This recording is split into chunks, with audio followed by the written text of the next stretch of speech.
नमस्कार, मेरे इस YouTube चैनल पे आप सभी का स्वागत है। आज के इस वीडियो में मैं हेडलाइंस डिस्कस करूँगा और मैं इसमें डिफ़िकल्ट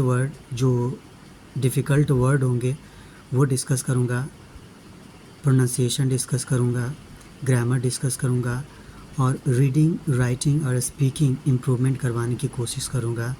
इसीलिए इस वीडियो के अंत तक बने रहें और वीडियो को खुद देखें और समझें।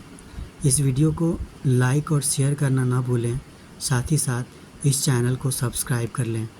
तो चलिए शुरू करते हैं आज का ये हेडलाइंस है work is on to bring back Indian workers stuck in Libya MEA।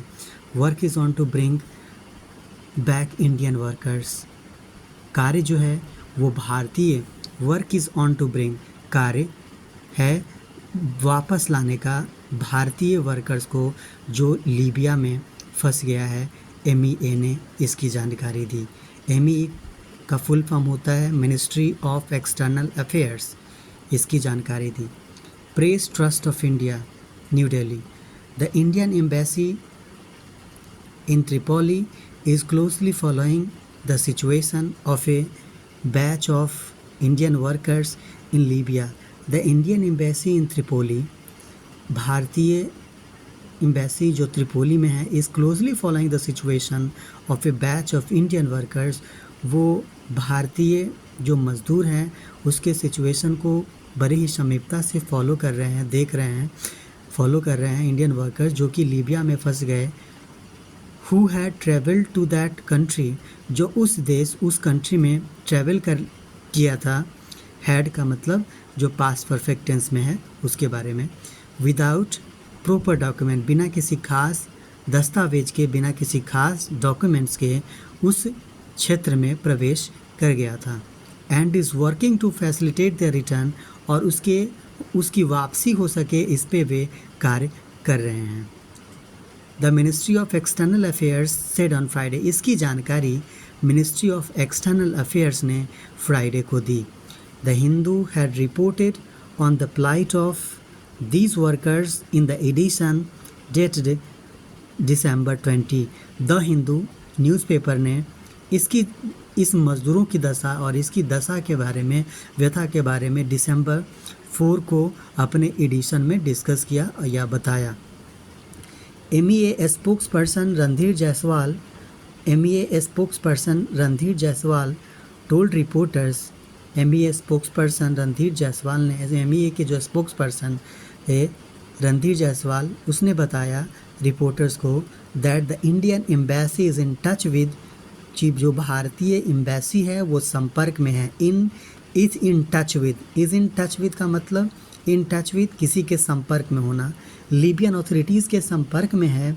To arrange for the exit permit of the workers, ताकि जो भारतीय मजदूर वहाँ फंसे हैं उसकी वापसी हो सके, एग्ज़िट परमिट वो अलाउ कर सके। At the cement company in Libya, जो मज़दूर फंसे हैं सीमेंट कंपनी, लीबिया के सीमेंट कंपनी में, वहाँ से।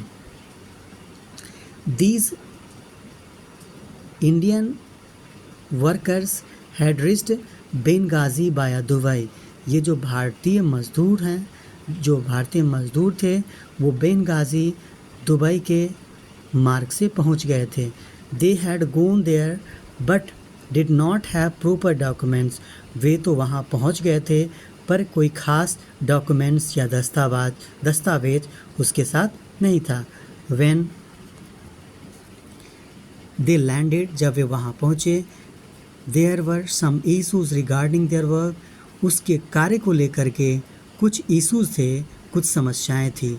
We came to know of these difficulties। हमें came to know का मतलब किसी चीज़ की जानकारी होना। हम लोगों को इस समस्या के बारे में पता चला, इसकी जानकारी हुई। Our embassy in Tripoli is active. हमारे जो एम्बेसी हैं, एम्बेसी से जो एम्बेसडर लोग होते हैं उसके बारे में बताया जा रहा है। Our embassy in Tripoli is active. हमारे जो एम्बेसी जो त्रिपोली में है वो अभी सक्रिय हैं। We reached out to our workers, we reached out to our workers, हम लोग अपने मज़दूरों के पास, जो मज़दूर लोग हैं वहाँ पे पहुँचे। थ्रू आवर कम्युनिटी देयर, अपने समुदाय के ज़रिए। Mister Jaiswal said in his weekly briefing, mister Jaiswal ने इसके बारे में जानकारी दी वीकली ब्रीफिंग में, यानी कि वीकली का मतलब साप्ताहिक, जो सप्ताह में एक बार जो ब्रीफिंग होती है उसके ज़रिए मिस्टर जायसवाल ने ये जानकारी दी। ब्रीफिंग का मतलब थोड़ी देर के लिए जो बातचीत होती है उसे कहा जाता है ब्रीफिंग, और वीकली का मतलब साप्ताहिक, जो सप्ताह में होता हो उसे। And we have given them a helping hand, और हमने उसकी मदद की। We have arranged for their food, हमने उसके भोजन का व्यवस्था करवाया, इंतज़ाम करवाया है।